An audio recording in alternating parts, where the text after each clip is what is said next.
Joining us now, Executive Director of the McCain Institute, former Deputy Assistant Secretary of Defense, Dr. Evelyn Farkas. Dr. Farkas, great to see you.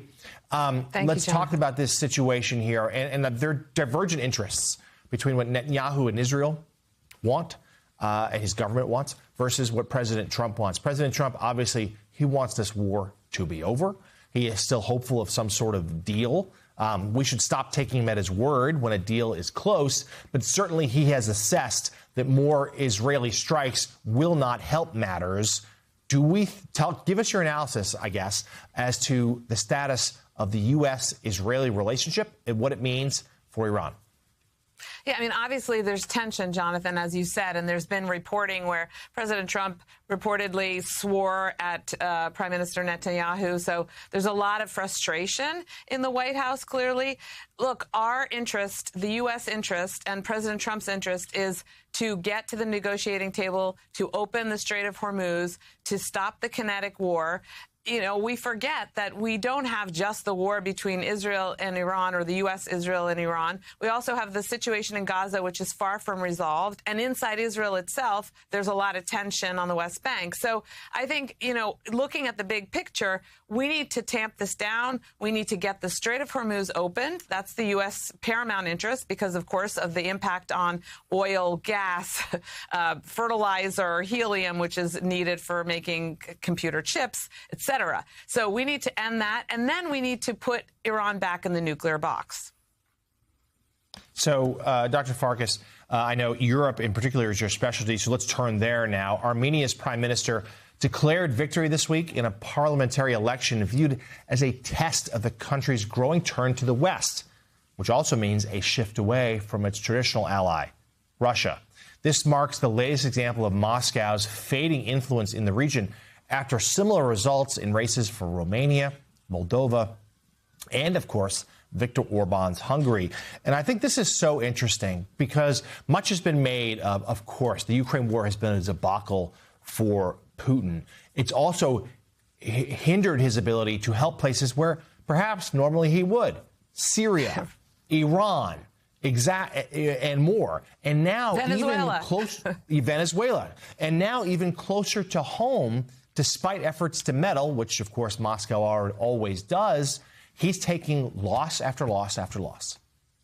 Yeah, you're right, Jonathan. I have a piece in The Hill, thehill.com, you can find it, on these elections before they happened, basically saying this is the election no one's paying attention to and we all should.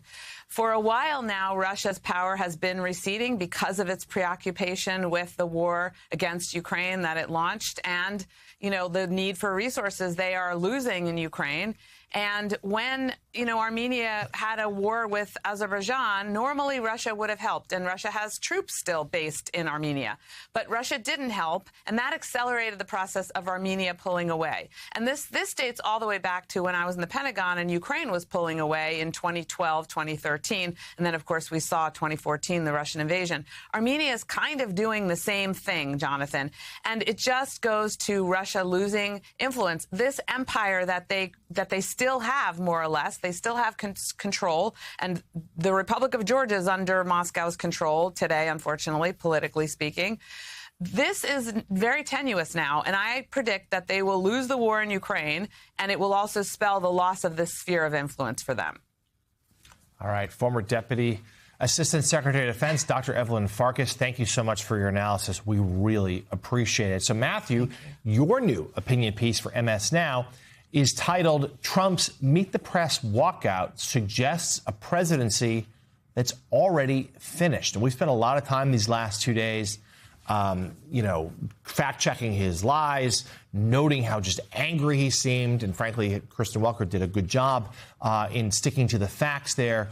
Explain more as to what you mean. Yeah, I mean, again, you saw that blow up midway through the interview that the president had with Kristen Welker.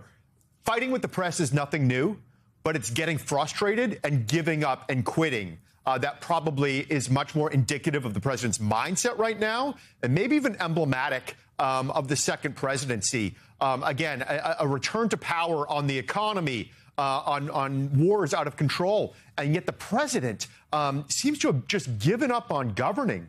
There's no vision out there. He's turned to line of sight, the fountains of D.C. and Arch. And again, people continue to put an emphasis on the economy. The president is enamored with being president, yet has nothing to do with the job of president. So again, when you look at this presidency, it's very hard to say that anyone is doing better financially unless your last name is Trump, and that this administration, the compass is broken at home and abroad, and things are not boding well for the party in power. MS Now political analyst Matt Bartlett. Matt, thank you for being on this morning. Check out his piece on MS Now's website.